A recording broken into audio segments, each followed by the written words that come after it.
Welcome to NSTV news. నేను సౌజన్య. ముందుగా ముఖ్యాంశాలు. కాణిపాకం శ్రీ వరసిద్ధి వినాయక స్వామి ఆలయంలో ఉగాది పురస్కరించుకొని కొన్ని అర్జిత సేవలు రద్దు. ఉదయం మూలమూర్తికి ప్రత్యేక అభిషేకాలు, అర్చనలు, పూజలు. భక్తులకు చందన అలంకారంతో దర్శనమిస్తున్న శ్రీ గణనాథుడు. కాణిపాకం శ్రీ వరసిద్ధి వినాయక స్వామివారి దేవస్థానం గంటల పంచాంగ పఠనా పుస్తకాలను ఆవిష్కరించిన పూతలపట్టు శాసనసభ్యులు కలికిరి మురళీమోహన్. తీసుకోవాలి, బంగారు తీసుకోవాలి అనే ఆలోచన చేస్తూ ఉంటారు. ఆ రోజున ఉగాది జరుపుకునేవారు. ఎప్పుడు అంటే రాముడి యొక్క కాలంలో. తర్వాత ద్వాపర యుగానికి వచ్చేసరికి ఉగాది ఎప్పుడు వచ్చిందంటే మాఘ బహుళ త్రయోదశి రోజు ఉగాది జరుపుకునేవారు. మరి కలియుగంలో ఉగాది ఎప్పుడు వచ్చింది అంటే భాద్రపద మాసంలో బహుళ పక్షంలో త్రయోదశి రోజు. మరి ఎక్కడ నాలుగు యుగాలు గమనించి చూస్తే ఎక్కడ కూడా మనకి చైత్ర శుద్ధ 40 అమ్మకి ఎక్కడ పోయినాడు సార్ వాళ్ళు పొందని ఆలోచించారు.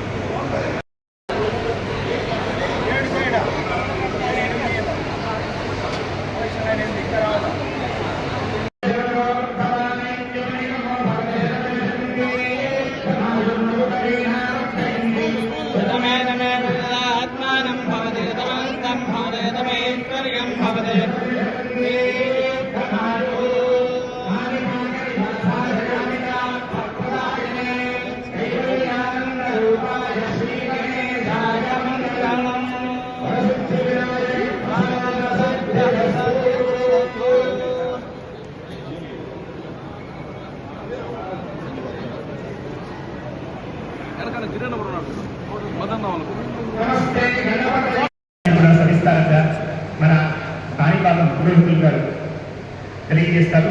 ముందుగా పంచాంగము అని ఎందుకు అంటాము అంటే పంచ అంగములు అంటే 5 భాగాలు కలిగినది కాబట్టి దీన్ని పంచాంగము అంటారు. తిథి, వార, నక్షత్ర, యోగ, కరణం ఈ 5 అంగాలుగా ఉంటుంది కాబట్టి దీన్ని పంచాంగము అంటారు. ఈ పంచాంగము ఉగాది రోజు ఎందుకు పారాయణం చేస్తాము, ఎందుకు శ్రవణం చేస్తాము? అసలు ఉగాది అంటే ఏంటి అంటే యుగ ఆది, యుగము ప్రారంభమైనటువంటి రోజు కాబట్టి దీన్ని యుగాది అంటారు. అంటే సృష్టి ప్రారంభమైనటువంటి రోజు కాబట్టి దీన్ని ఉగాది అని అంటారు. ఇది ఒక రకమైనటువంటి వివరణ.